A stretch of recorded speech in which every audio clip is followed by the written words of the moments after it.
Dans son 10e épisode, le podcast de la cantine numérique de Brest, Andalfras, invite le journaliste Antoine Isambard, auteur de France-Chine, les liaisons dangereuses chez Stock en 2019, à nous présenter les dernières évolutions et actualités de ces relations et des représentations qui les sous-tendent, qui appellent à la prudence, en particulier dans le domaine du numérique. Bonjour Antoine Isambard, merci beaucoup d'avoir accepté notre invitation. Tu es journaliste au magazine économique Challenge depuis quelques années maintenant. Ta spécialité, c'est l'actualité internationale et plus particulièrement la Chine ou... Au début, j'avais plutôt un tropisme Afrique et Moyen-Orient, et c'est vrai que peu à peu, je suis venu à la Chine il y a 3-4 ans, et voilà, c'est ça qui a aussi donné l'idée d'en faire un bouquin, voilà, en voyant un petit peu la Chine monter et la volonté de puissance chinoise. Et du coup, ce livre, il est sorti en 2019, donc il est encore assez frais, hein. Donc France-Chine, les liaisons dangereuses, paru chez Stock, hein, dans lequel, en fait, tu analyses de façon assez fine et puis un peu, voilà, en prenant du recul, la stratégie chinoise, hein, en montrant qu'elle repose aussi sur certaines, en partie sur des faiblesses de réflexion ou des illusions en tout cas des deux côtés, et puis mais aussi sur les opérateurs chinois que parfois on idéalise, et toi tu les remets en fait, voilà, tu remontres comment chacun de ces acteurs de cette relation France-Chine en fait a ses propres représentations, ses propres illusions. Et finalement tu montres que cette présence massive de l'État dans les opérations chinoises euh, permet d'affirmer en fait que ce secteur privé chinois qu'on idéalise est également une illusion. Donc du coup, tu casses, en tout cas, tu révèles ces illusions dans ce livre-là. Oui, oui, non, c'était un petit peu l'idée du livre, c'est que pas mal de gens, que ce soit des hauts fonctionnaires, des diplomates, et même des gens dans le business, hein, qui travaillent en Chine, qui sont dans l'export, voilà, voyez bien qu'il y avait une volonté de plus en plus forte de la Chine euh, de nationaliser un petit peu, on va dire, les connaissances et l'économie, et de rattraper en fait son retard qu'elle pouvait avoir dans certains domaines, en technologie notamment, et qui avait une agressivité, pardon, qui était croissante depuis notamment l'arrivée au pouvoir de Xi Jinping en 2013. Euh, et donc voilà, il y a beaucoup de secteurs en France, l'aéronautique par exemple, mais le nucléaire, enfin voilà, ce qui est un peu tout ce qui est stratégique faisait l'objet depuis le début des années 2010 véritablement d'une offensive en règle de la Chine en France, mais pas seulement, hein.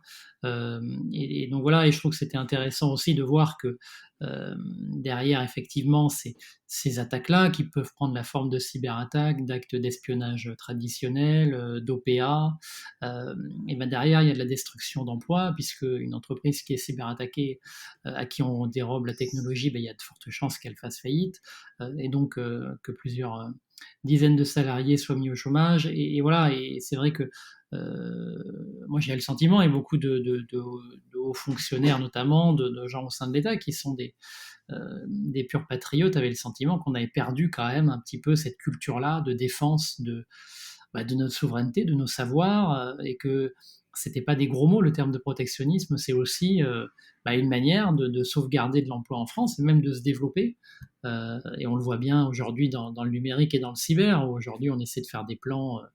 Il y a un campus cyber, mais il y a également des plans de développement, de financement de start-up qu'on a et qui sont de bonne qualité. Et c'est vrai que si on les protège pas, si on n'est pas, on va dire, souverainiste dans le bon sens du terme, pour leur permettre ensuite de se développer, ben voilà, c'est des secteurs et des milliers d'emplois, et c'est de la connaissance qui fileront à l'étranger. Donc faut être agressif là-dessus aussi. Mmh. Ce que tu montres, enfin ce que tu appelles aussi liaison dangereuse, hein, c'est que, en fait face à ça, il y a une relation de dépendance toujours plus grande en fait de la France, vis-à-vis de la République populaire de Chine, hein, et qui atteint un tel niveau qu'elle biaise en fait les décisions, qui sont prises. Est-ce que c'est, parce que ces décisions on est abusé en fait par la diplomatie du panda et le soft power? Ou est-ce qu'on est simplement aveuglé par les promesses de cash, hein? Et de marchés gigantesques, hein.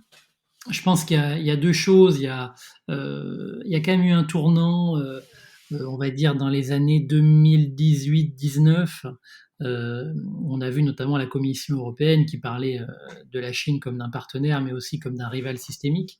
Donc il y avait véritablement une formulation, une verbalisation de la menace chinoise. En France, Emmanuel Macron a aussi tenu des propos parfois assez durs avec la Chine qu'on n'avait pas eu sous le quinquennat Hollande. Sous Sarkozy, bon, c'était différent. Il y avait eu le clash sur le Tibet. On avait une relation avec la Chine qui était inexistante. Et puis avant, voilà, on avait eu aussi beaucoup de coopération, les années Chirac, le laboratoire P4 par exemple. Enfin voilà, il y a eu Mm. beaucoup de choses.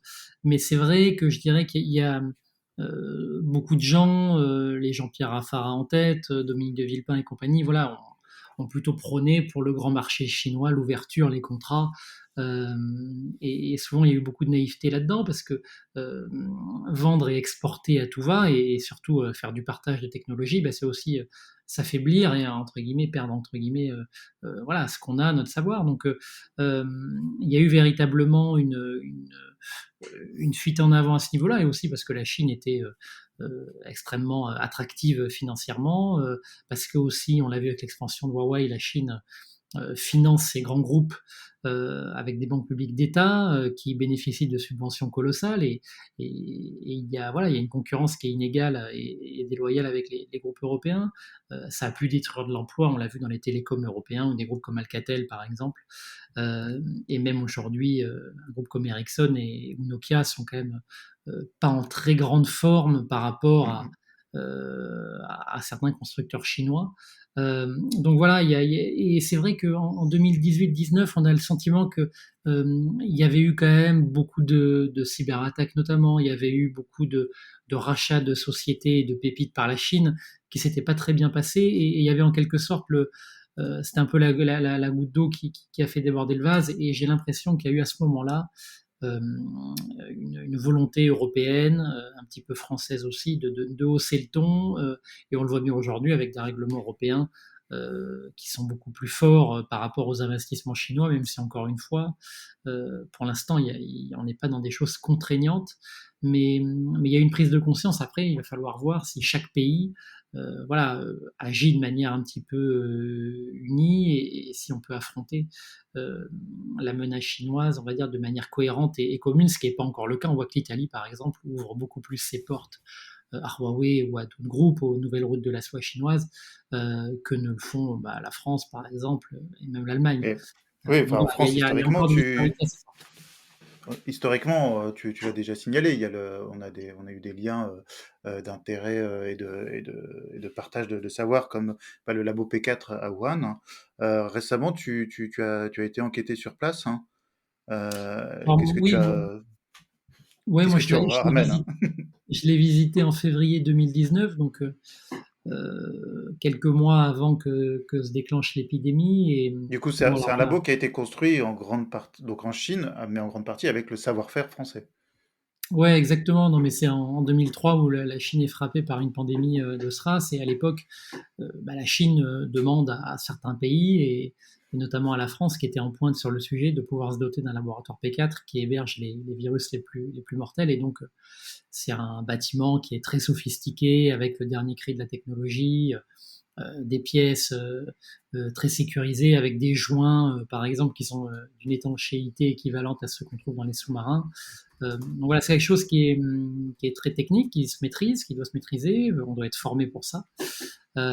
Et aussi, c'est quelque chose qui peut être, et ça a fait l'objet à l'époque aussi de son côté français, puisque ça peut être détourné, et un usage du P4 peut être fait notamment à des fins militaires, à des fins de développement d'armes biologiques, si on n'est pas sûr de l'utilisation que va en faire le pays qui l'achète. Et donc voilà, et c'est ce qui a fait que ce projet a été longtemps décrié, qu'il y a eu pas mal de soucis, et que voilà, aujourd'hui, on peut dire que même si le bâtiment a été livré clé en main aux Chinois qui en ont la totale disponibilité, euh, cet accord prévoyait des formations de chercheurs chinois, des coopérations avec la France, et la France, ça permettait à la France de garder un petit peu un œil aussi sur l'état des recherches chinoises, sur ce qu'allait faire la Chine, et aujourd'hui, les Chinois ont un petit peu poussé dehors les Français, qui aussi étaient également très méfiants, donc voilà, Mmh. on a abouti Oui, à et puis quelque chose qui est, entre guillemets, on peut dire que la créature a échappé à son créateur, mais oui, on le euh, voit bien dans le contexte de la Covid, le fait de pouvoir enquêter sur ce qui, si c'est passé ou pas passé quelque chose dans ce laboratoire lié à la pandémie est difficile, même pour les instances sanitaires mondiales. oui, oui, non, bien sûr, on voit aujourd'hui savoir ce qui s'est passé dans le P4 est extrêmement compliqué. Euh, la Chine est évidemment très opaque. C'est l'Institut de virologie de Wuhan qui chapeaute le P4, et il chapeaute d'ailleurs pas que le P4, on se focalise beaucoup sur le P4, mais il y a des laboratoires P3, P2, il y a plein de laboratoires qui sont encore moins sécurisés que le P4. Euh, et les chercheurs chinois aujourd'hui sont des bons chercheurs, mais voilà, ce que disent beaucoup de gens qui ont pu en visiter, c'est qu'au niveau du respect des normes sanitaires, sécuritaires, ils ont beaucoup de progrès à faire. Et donc, ça nourrit aussi un petit peu tous les soupçons qu'il peut y avoir sur Mm. l'hypothèse de la fuite d'un virus d'un laboratoire. Donc, c'est sûr que, voilà, c'est compliqué. On a vu que l'OMS s'était cassé les dents. On voit bien qu'aujourd'hui, les scientifiques des pays demandent des comptes à la Chine, mais au final, ça va être assez compliqué de savoir véritablement ce qui s'est passé, à moins que ce qu'on a pu avoir par exemple, dans les fuites au Xinjiang avec les Ouïghours, il faudrait qu'un lanceur d'alerte à l'intérieur du système chinois Mm. voilà, prenne la parole. Mais ça, c'est voilà, dans un pays comme la Chine, c'est pas évident et donc c'est pas sûr C'est pas qu'on évident. ait une réponse.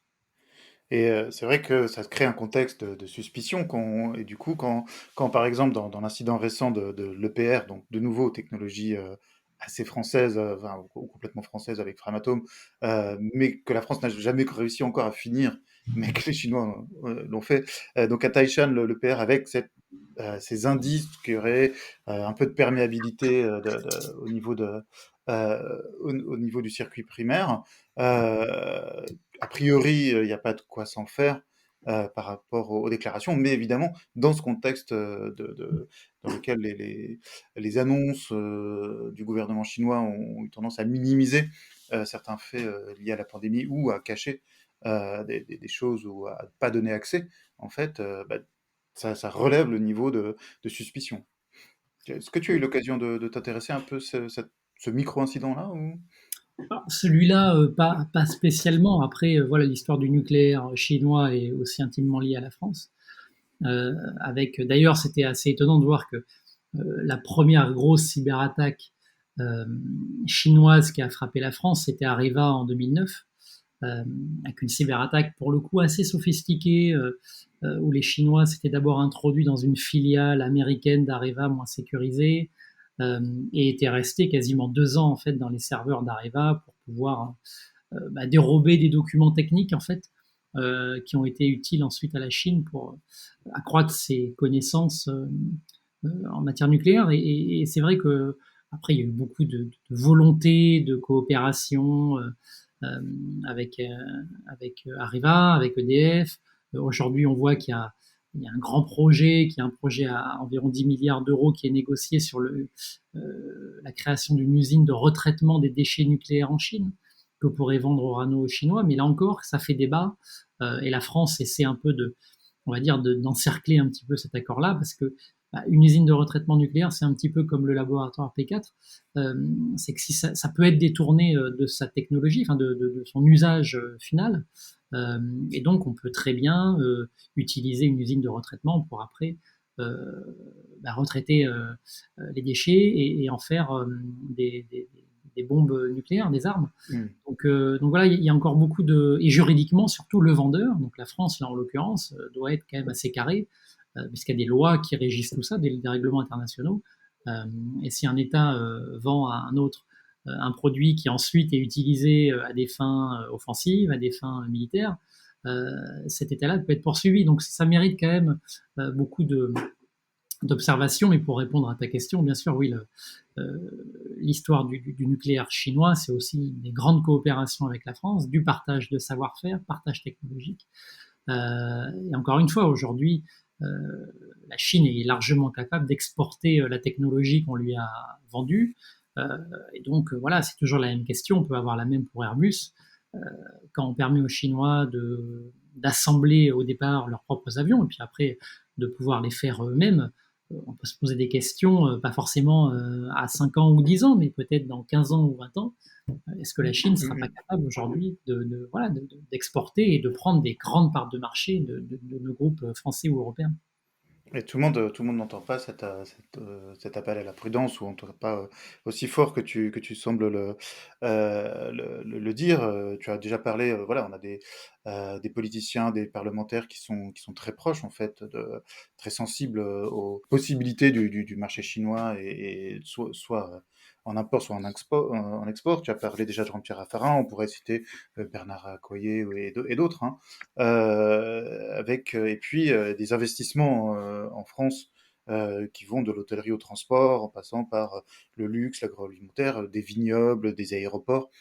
Ici, on a ouais, euh, quelque chose qui est assez massif, en fait, dans ces échanges-là, et assez, on va dire, marquant. Et finalement, voilà, malgré cette présence, malgré ces attaques parfois, bah, finalement, on est relativement peu méfiant, ou peu critique en tout cas, ou on affiche peu de critiques. D'autres pays le sont beaucoup plus. Je pense en particulier aux Australiens qui commencent à dire, bon, maintenant ça suffit.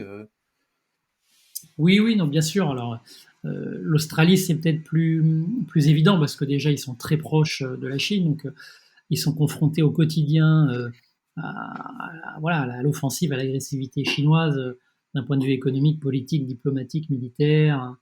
Donc ça, c'est eux. Et bon, ils ont eu des cas aussi de corruption d'hommes politiques australiens qui après tenaient des discours et adoptaient des lois favorables à la Chine. Donc ça a véritablement été un énorme sujet de débat et aujourd'hui, c'est vrai que l'Australie est en pointe là-dessus. Nous, je dirais, on voit ça un peu de loin et on voit ça un petit peu de manière un petit peu romantique. On a toujours, je pense, en France, une conception un petit peu romantique de la Chine, qui est l'Orient lointain, les Chinoises, une culture ancestrale, millénaire. Voilà, donc il y a une sorte comment dire, un petit peu c'est pas on les regarde avec bienveillance sans voir véritablement aussi que derrière, bah, il y a quand même des choses qui se mettent en place qui sont assez sérieuses. Voilà, on l'a bien vu avec les deux mandats de Jacques Chirac, qui étaient diplomatiquement assez pro-chinois, ce qui n'est pas forcément mal en soi, hein, de vouloir par exemple que la Chine joue un rôle plus important dans les organisations internationales, qu'elle prenne plus sa part un petit peu dans les affaires du monde, c'est plutôt une bonne chose. Mais euh, c'est vrai qu'on a eu, et on l'entend aujourd'hui avec beaucoup d'élus locaux, qui font un peu la course à l'échalote pour attirer le plus d'investissements chinois. Le dernier en date est l'usine de Huawei en Alsace, où effectivement les élus locaux et notamment le président de la région euh, lui, il s'est battu pour attirer Huawei, d'ailleurs, dans un endroit qui est pas très loin de locaux qui sont utilisés par l'armée française. Donc voilà, c'est des questions qui se posent. Et c'est vrai qu'on parlait, tu citais Raffarin, mais Villepin, Jacques Chirac, et encore une fois, beaucoup d'élus locaux, je pense, n'ont pas une culture et beaucoup de chercheurs. Hein. On entend beaucoup, et l'excellent Antoine Bondave de la Fondation pour la recherche stratégique, et il le dit très bien. Aujourd'hui, on n'a pas en France de vrai débat sur la place de la Chine. On n'a pas de débat géopolitique sur qu'est-ce qu'on adopte comme position vis-à-vis de la Chine.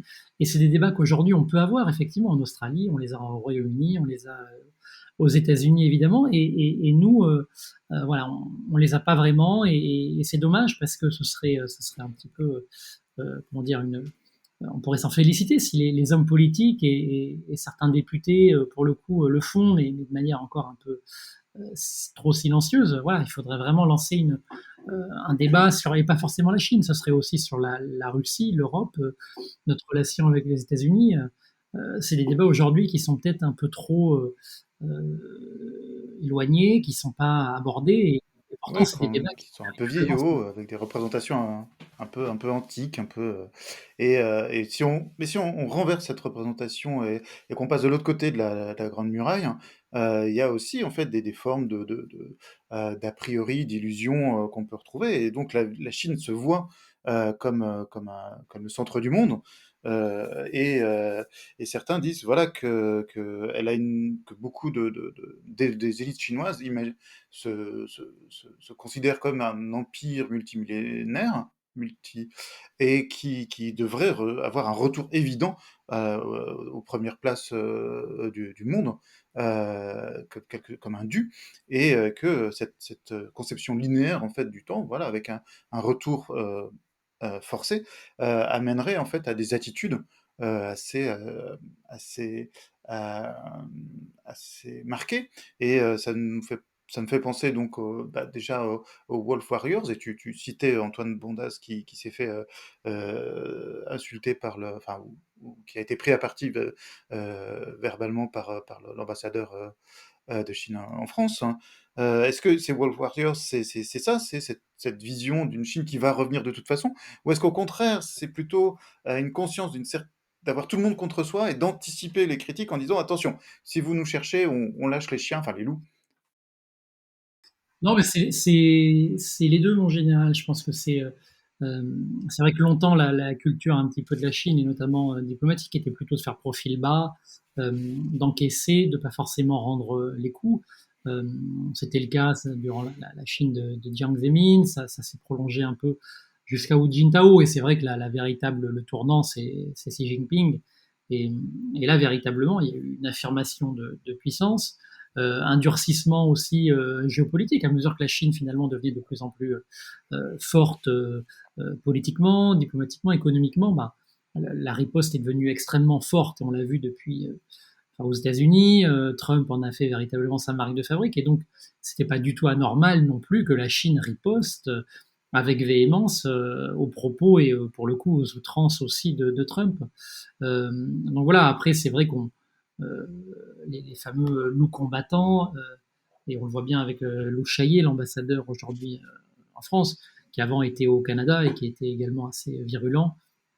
Voilà, ce sont des gens qui n'hésitent pas à balancer des fake news, à être très agressifs, comme le font, si je puis dire, voilà, certains diplomates dans d'autres pays, peut-être au Brésil, certains aux États-Unis. Enfin voilà, on ne voit pas une culture diplomatique très très développée en Chine, en tout cas, là-dessus. Mais donc après, qu'est-ce que ça traduit? Voilà, pour moi, ça traduit effectivement cette volonté d'affirmation de puissance. Et comme l'a dit Xi Jinping en 2049, année du centenaire de la République populaire de Chine, euh, la Chine doit faire trôner ses technologies, son prestige sur le toit du monde. Donc c'est le rendez-vous, et donc pour y parvenir, bah, ça passe aussi par une agressivité et par une volonté Et d'occuper ce, plus ce le terrain. changement, on le voit aussi dans les attaques cyber, hein. Donc la Chine voilà, a été relativement discrète pendant longtemps, et puis ces attaques se massifient, partent dans tous les sens, vont attaquer même la Russie voisine. Est-ce que c'est la même chose, c'est montrer ses muscles, ou est-ce que ça correspond aussi à des capacités industrielles en fait d'attaque? Alors il y a les deux, mais je dirais d'abord, c'est vrai qu'on voit véritablement le cyber en Chine s'est vraiment développé et créé à la fin des années 90. Il y avait d'ailleurs un bouquin assez lumineux qui montrait bien ça, de deux colonels de l'armée de l'air chinoise, qui en 99, dans un bouquin, la guerre hors limite, montrait que voilà, la Chine, pour rivaliser déjà avec les États-Unis, bah, devrait mener une guerre tout le temps sur tous les terrains, avec des moyens aussi bien low cost que sophistiqués.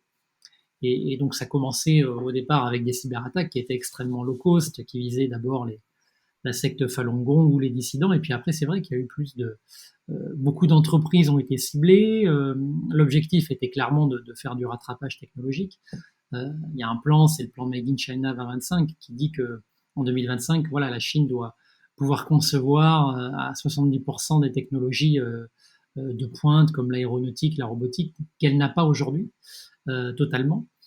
Et donc véritablement, il y a eu un côté cyber étatique chinois extrêmement fort, organisé, enfin à la fois organisé et désorganisé, parce que euh, en volume, il y avait beaucoup de personnes qui travaillaient là-dessus, mais c'était ce que les gens du renseignement appellent la pêche au chalut, c'est-à-dire que voilà, les Chinois ciblaient pas forcément, ils savaient pas forcément ce qu'ils voulaient acquérir, et c'était pas de la pêche au harpon que peuvent faire d'autres puissances. Mais je dirais aujourd'hui, de par le volume, de par l'offensive tous azimuts des cyberattaques, qui a quand même amené en 2015 à ce qu'Obama et Xi Jinping fassent un peu une trêve cyber avec il y en avait tellement à l'époque, c'était un peu la guerre des étoiles, qu'il y a eu une volonté de calmer le jeu, c'est reparti depuis.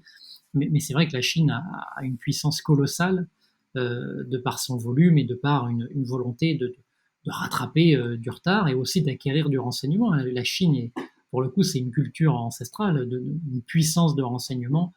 Ça, là, pour citer un journaliste et écrivain breton, Roger Faligot, qui est un grand spécialiste des services de renseignement chinois, il l'a très bien montré. Et que voilà, euh, ils ont cette culture-là et ils savent très bien s'en servir et en jouer. Et donc voilà, ce serait une erreur, encore une fois, que les Mmh. Occidentaux prennent ça de haut. Et bien que une des premières puissances mondiales, la Chine n'est pas dans le G7 et au contraire, les relations avec le G7 sont plutôt tendues. Dans ce G7 dans lequel finalement on voit Biden pas tant s'allier avec les autres, mais plutôt aller chercher des alliés au Pacifique pour contrer la Chine. La Chine qui ne s'allie pas directement avec la Russie alors qu'ils pourraient faire voilà, un couple terrible pour s'opposer justement à cette création-là. Donc, est-ce que on essaie de recréer une forme de bipolarité mondiale?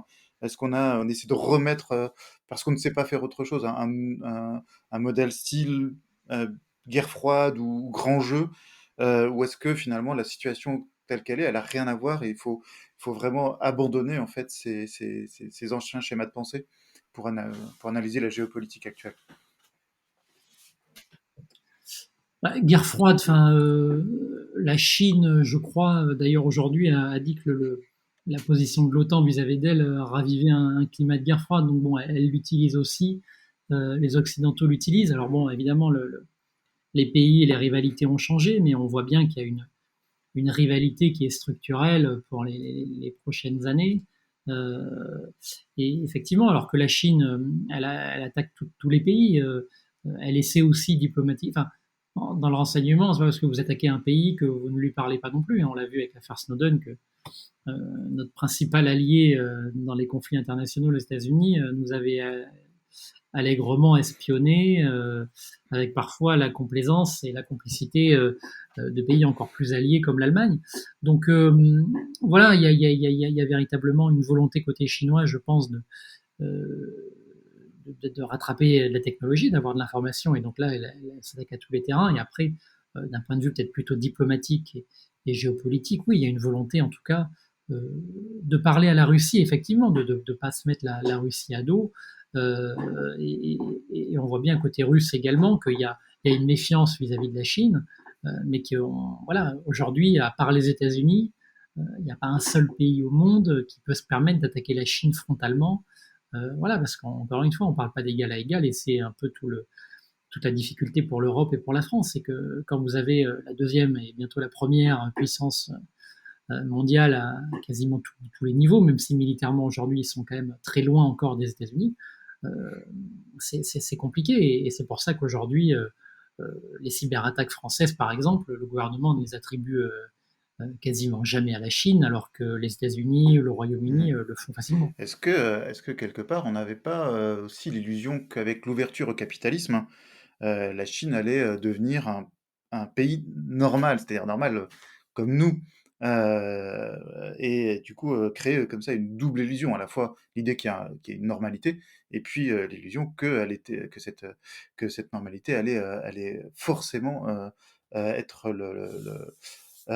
celle de ce pays renouvelé par cette ouverture. Est-ce que finalement on cherche trop à voir une Chine qui viendrait à nous ressembler?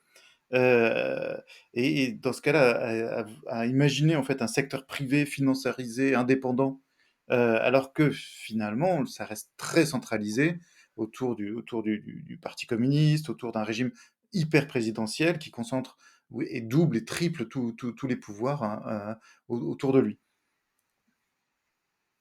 Oui, oui, non, mais c'est sûr que je suis d'accord avec toi. C'est que aujourd'hui, c'est vraiment le problème numéro un, c'est de pouvoir euh, comment de prendre conscience effectivement. Mais encore une fois, je pense que la prise de conscience aujourd'hui, les Américains, les Européens, les Russes, enfin tout le monde là, que vous avez maintenant au fin fond enfin en mer de Chine, même en Afrique, on voit bien que le regard aujourd'hui qui est porté sur la Chine n'est plus du tout le même qu'il y a 15 ans, et que la stratégie chinoise, par exemple en Afrique, voilà, de construire et de financer des infrastructures à moindre frais, finalement, se terminer aussi par un endettement colossal des pays africains. Euh, et que voilà, c'était finalement au détriment de ces pays-là que la Chine était censée et revendiquer aider. Euh, donc il y a quand même un changement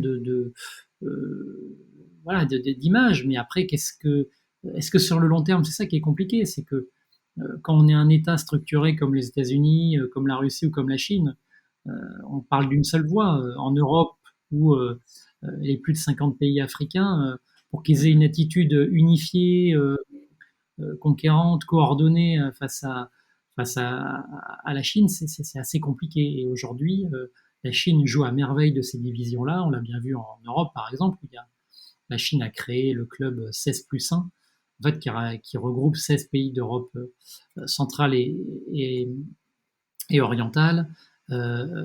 Et donc la Chine a laissé un petit peu de diviser et voilà, d'attenter à l'unité européenne. Et en Afrique, on voit bien que c'est un petit peu pareil. Euh, donc voilà, c'est encore une fois, ça va être passionnant à suivre ces prochaines années, de voir un peu ces stratégies d'influence, de coordination.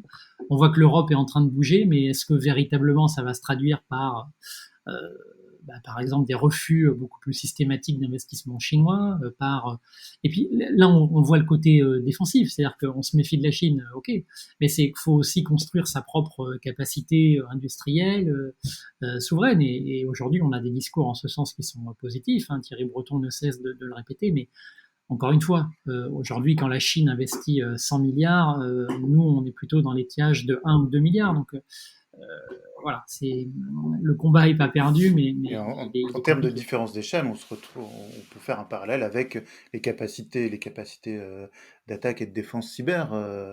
On a à peu près le même jeu en fait de 1 pour 1000, grosso modo, hein. Et du coup, est-ce que ce même double jeu d'unité, de multiplicité se retrouve dans ce potentiel attaquant en termes cyber, tu vois, finalement, est-ce que on est confronté, il faut analyser les choses comme une unité centrale, verticale, qui coordonne en fait des attaques avec une vision stratégique assez claire, etc. Ou est-ce que on est plutôt dans la dispersion de plein de petites unités indépendantes qui au final ensuite pilotées, on va dire, à distance enfin, d'une façon un peu plus distante et pour amener en fait vers des opportunités qui servent ce pouvoir central. Ouais, Tu parles ouais, dans le ouais. cyber, hein, uniquement dans le cyber. Ouais.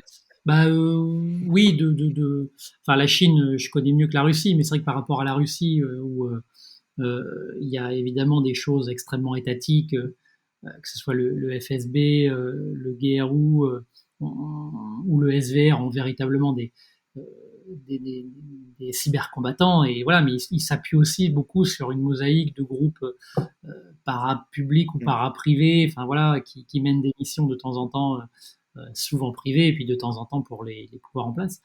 Côté chinois, alors il y a un petit peu ça, mais il y a surtout un appareil d'État qui est extrêmement puissant et fort en volume. On l'avait bien vu en 2013, hein, quand à l'époque Mendiant avait révélé un petit peu quel était le visage des combattants chinois du groupe APT1. Euh, et c'est vrai qu'on avait vu, je crois, à Shanghai, dans le quartier de Pudong, un, dans un immeuble où il y avait plus de 2000 cybercombattants chinois qui venaient à telle heure, qui faisaient des cyberattaques de telle heure à telle heure. Donc là, on était à une époque finalement où les cyberattaques Mais chinoises ça a étaient été moins identifié sophistiquées qu'elles ne le sont aujourd'hui. comme un département de l'armée, je crois, cet APT1, hein. Ouais. Oui, oui, c'était effectivement, ouais, ouais, c'était l'armée populaire de libération. Mais donc c'est vrai qu'on le voit bien aujourd'hui avec des groupes extrêmement actifs. Aujourd'hui, on parle beaucoup d'APT 41. On a parlé beaucoup et on en parle encore aujourd'hui d'APT 10. APT 10 qui a été le groupe qui est fortement soupçonné d'avoir mené des cyberattaques et dérober des documents de chez Airbus ou chez Safran, justement pour pouvoir après concevoir le Mm. propre avion chinois, le C919, pardon. Donc voilà, et là, ce sont des groupes qui, pour le coup, bénéficient d'une forte et d'un très fort soutien étatique et qui mènent des cyberattaques sur commande avec des choses à acquérir et encore une fois, pour parfaire le rattrapage Et technologique c'est vrai chinois. qu'au-delà, après, des capacités d'action à distance comme ça, il y a aussi des capacités d'action sur place, on va dire, avec cette anecdote des jeunes étudiantes chinoises de l'université de Bretagne occidentale à Brest qui étaient surveillées avec un rapport du secrétariat général à la défense et à la sécurité nationale qui pointait du doigt le nombre de mariages avec des militaires ou des experts liés, des consultants liés à des intérêts militaires à Brest, hein. C'est quelque chose que tu as montré dans ton livre, hein. C'est de l'anecdote ou c'est quand même plus tangible que ça? C'est pas de l'anecdote, c'est probablement moins important et peut-être structurel qu'aujourd'hui ne le sont les cyberattaques qui peuvent atteindre à tout moment n'importe qui.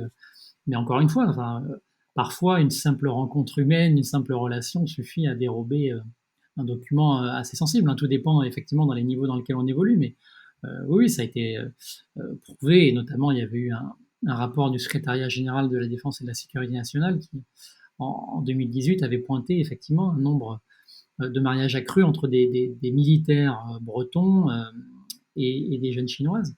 Donc ça avait été prouvé, et c'est vrai que on parle de l'université de Bretagne occidentale et ça leur a pas plu forcément, hein, moi quand j'ai évoqué ça, mais parce que là encore une fois on touche, si vous voulez, un petit peu tout ce qui est une certaine naïveté française, c'est que euh, la plupart des universités aujourd'hui et des chercheurs d'ailleurs sont très bienveillants, très ouverts avec la Chine parce que on partage le savoir, on a des coopérations et c'est très bien comme ça. Mais sauf que euh, beaucoup de ces personnes-là ne veulent pas voir aussi que la Chine déploie une diaspora étudiante à l'étranger aussi pour qu'elle revienne ensuite en Chine et qu'elle ramène de la technologie. Et des cas d'espionnage et d'étudiantes qui vont dans des entreprises, qui captent le savoir-faire, qui transfèrent des données. On l'a vu, on a eu Valeo en 2008, mais on l'a vu dans plein d'entreprises du CAC 40 dans des domaines extrêmement sensibles. Donc ça, c'est pas du tout comment dire, c'est quelque chose qui est connu, qui est classique, qui est peut-être vieux comme le monde, euh, mais ça existe. Et encore une fois, il y a une vigilance. Aujourd'hui, moi, beaucoup de directeurs sécurité, sûreté de grands groupes me disent on est extrêmement vigilant, voire certains, on ne prend plus d'étudiantes chinoises. Et voilà, après, ça peut être aussi pareil pour la Russie, pour des pays comme l'Iran, comme la Corée du Nord, évidemment.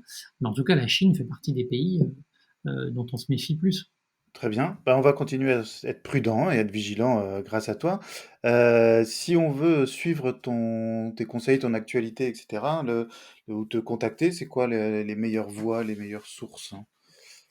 Bon, j'ai un compte sur Twitter où mon adresse mail est indiquée, donc voilà, Du coup, c'est c'est possible. facile. Antoine Isambard, tiré du bas Isambard, avec un D à la fin. Euh, merci beaucoup pour ton temps et pour cette conversation très détaillée, mais que je crois que tu as réussi à rendre très clair. Merci à Merci encore. toi. Voilà, c'est la fin de cet épisode. Si vous voulez faire des commentaires, des propositions, vous pouvez nous contacter par email à coucou@lacantine-brest.net ou sur le compte Twitter Anne Dolvraz.